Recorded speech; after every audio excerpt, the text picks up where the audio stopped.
আমি একজন মেয়ে, আমার বয়স ২৭, আমার স্বামীর বয়স ৩১। আমাদের সাংসারিক জীবন ৫ বছর। সে খুব ভালো মানুষ, আমার খুব কেয়ারিং করে। ভাত কাপড়ের কোনো সমস্যা নাই, এমনকি ভালোবাসাও অনেক পাই।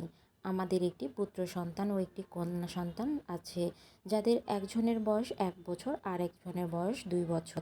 কিন্তু সমস্যা হলো, গত ২ সপ্তাহ আগে হঠাৎ করে আমার ফোনে একটি কল আসে। কলটা একটি মেয়ের পক্ষ থেকে ছিল। সে আমার সাথে কথাবার্তা বলে আর আমার সাথে ভালো মন্দ জিজ্ঞাসা করে। আমি তাকে জিজ্ঞাসা করলাম, আপনি কে? কিন্তু সে উত্তরে দিল না।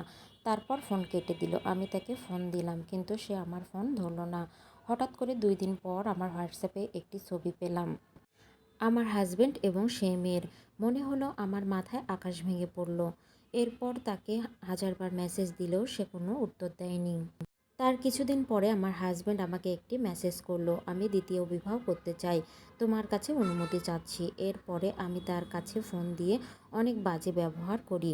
সে যখন অফিস থেকে সন্ধ্যার সময় বাড়িতে আসলো, আমি তার সাথে অনেক খারাপ ব্যবহার করি এবং সেই ছবিটা দেখাই।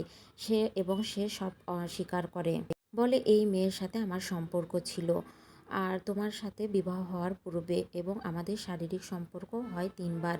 মেয়েটা অনেক এবং অহংকারী ছিল। সে আমার সাথে সম্পর্ক ছিন্ন করে এবং তার ১ বছর পরে আমি তাকে বিবাহ করি।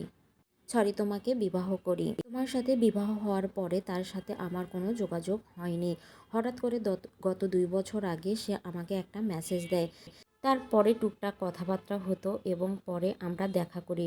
এই ১ বছর আমরা নিয়মিত দেখা করি। সে এখন আমাকে বলে বিবাহ করতে, আর আমিও চাই তাকে বিবাহ করতে। এই কথাবার্তা হওয়ার পরে আমি সকালে ঘুম থেকে উঠে বাবার বাসায় চলে আসি। পরিবারের সবাইকে জানাই, যারা সকলেই বলে ডিভোর্স দিতে। কিন্তু আমার কাজিন বলে ডিভোর্স দিতে হবে না, যেহেতু ২ বাচ্চা আছে, কষ্ট হলেও তার সাথে সংসার করো।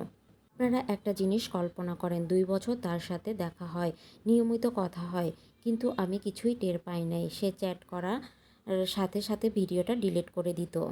আর সে আমাকে এতটাই ভালোবাসতো এবং এতটাই কেয়ারিং করতো, আমার মনে কোনো দিন এই সন্দেহ আসেনি যে আমার হাজবেন্ড এমন কাজ করতে পারে। এখন কি করা উচিত?